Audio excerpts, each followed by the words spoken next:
Du sitzt mit deinem Kind auf dem Boden. Vor euch liegen Holzklötze mit Buchstaben. Am Anfang gibt das Kind Laute von sich. Die sind undefinierbar und total random. Es bleibt nicht dabei. Das Kind wächst, steht vom Boden auf und spielt nicht mehr mit Holzklötzen und diskutiert mit dir, warum es nicht auf die nächste Party darf. Es kommt noch schlimmer. Das Kind kann jetzt wollen. Es kann planen, Fragen stellen und Dinge durchsetzen. Es bekommt und fordert Handlungsspielraum ein. Genau dieses Bild nutzt Joshua Bengio, einer der bekanntesten und renommiertesten KI-Forscher der Welt. Er sagt sinngemäß, wenn Fähigkeiten wachsen, wächst Handlungsspielraum. Und daraus entsteht am Ende Freiheit, Sinn und auch Zukunft. Nun ist es so, dass wir gerade Maschinen bauen, deren Fähigkeiten brutal schnell wachsen. Und wir schieben sie in Richtung Handlungsspielraum. Siehe OpenClaw, Anfang des Jahres 2026. Viele Diskussionen über KI, die ich heute in der Unternehmensberatung höre, hängen an Fähigkeiten. Die KI schreibt besser als ich. Sie erkennt Muster viel schneller als ich. Sie programmiert 1000-mal schneller als ich.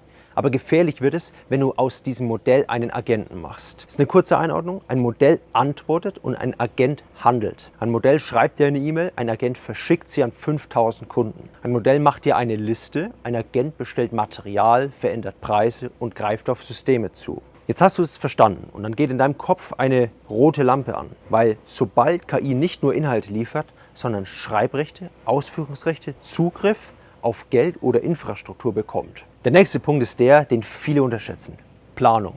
Bengio sagt, Planung und Handlungsspielraum trennen uns heute noch von menschlichem Intelligenzniveau. KI bleibt da noch schwächer als wir. Aber die Kurve zeigt nach oben. In einer Studie misst man, wie lange KI-Systeme Aufgaben am Stück erledigen können. Und diese Zahl wächst exponentiell. Bengio nennt eine Zahl, die hängen bleibt. Verdopplung ungefähr alle 7 Monate. Es wird also aus Moore's Law Bengios Law, wenn man so will. Das heißt übersetzt, Dinge, die heute zu komplex wirken, wirken in kurzer Zeit normal. Es wird sich die Frage innerhalb der nächsten 9 Monate verschieben von kann die KI das zu darf die KI das schon? Und jetzt kommt der Teil, der wirklich unangenehm ist. Täuschung und Selbstschutz. Der KI-Forscher Bengio beschreibt Experimente aus den letzten Monaten.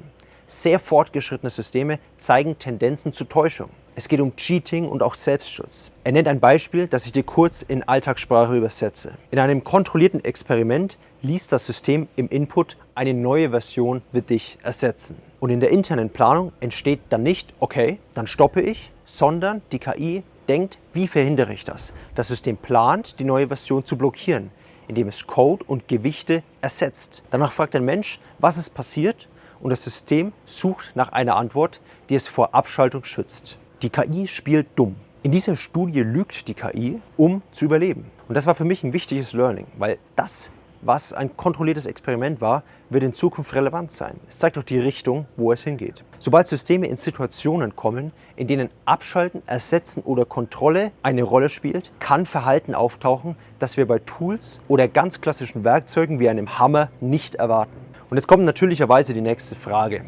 Was passiert, wenn solche Agenten mehr Zugriff bekommen? Was ist, wenn sie verteilt laufen auf verschiedenen Systemen, wenn sie besser darin werden, ihr Verhalten zu verstecken? Bengio sagt sogar, es gibt Hinweise, dass Systeme lernen können, ihre Täuschungspläne so zu verbergen, dass menschliches Monitoring weniger sieht. An der Stelle bringt Bengio einen Vorschlag, der sich nach einem sicheren Weg anhört, ohne naiv zu sein. Sein Vorschlag einer Lösung ist Scientist AI. Stell dir das vor wie eine ideale Wissenschaftlerin namens Clara im Rechner. Clara ist keine Entertainerin, sie ist auch keine People-Pleaserin.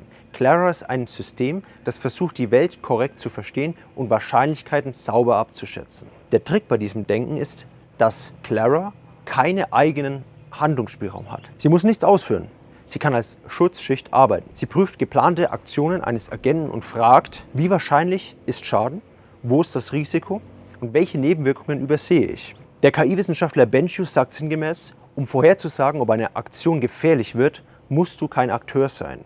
Das ist ein super wichtiger Unterschied. Wir müssen nicht alles auf Autopilot stellen, nur weil es jetzt geht. Wir können Systeme bauen, die zuerst bewerten und bremsen, bevor irgendwas in die echte Welt rausläuft. Das klingt jetzt erstmal langweilig, aber es bringt sehr viel, wenn du viel auf Autopilot hast. Jetzt stellst du dir sicherlich die Frage, was machst du jetzt damit? Ganz einfach. Erstens, frag bei jedem KI-Einsatz nach Handlungsspielraum. Kann das System nur Vorschläge machen oder kann es klicken, schreiben, ausführen und auch schon bezahlen? Wenn es handeln kann, brauchst du klare Grenzen. Zweitens, bau Notbremsen ein, bevor du Geschwindigkeit aufdrehst. Damit meine ich Killswitch, rechte Konzepte, Logs und Freigaben. Manchmal macht es auch Sinn, bei wichtigen Aufgaben ein 2-Personen-Rule bei kritischen Dingen zu etablieren.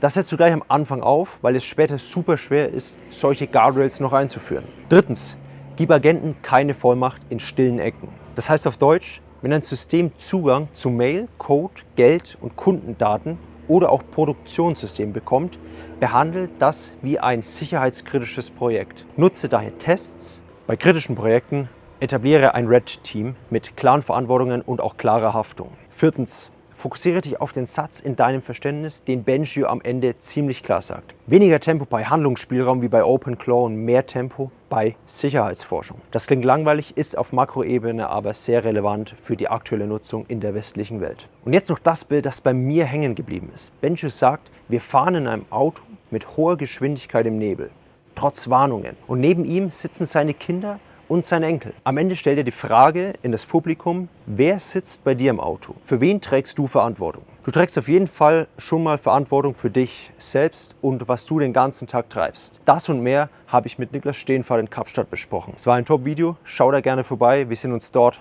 Bis gleich.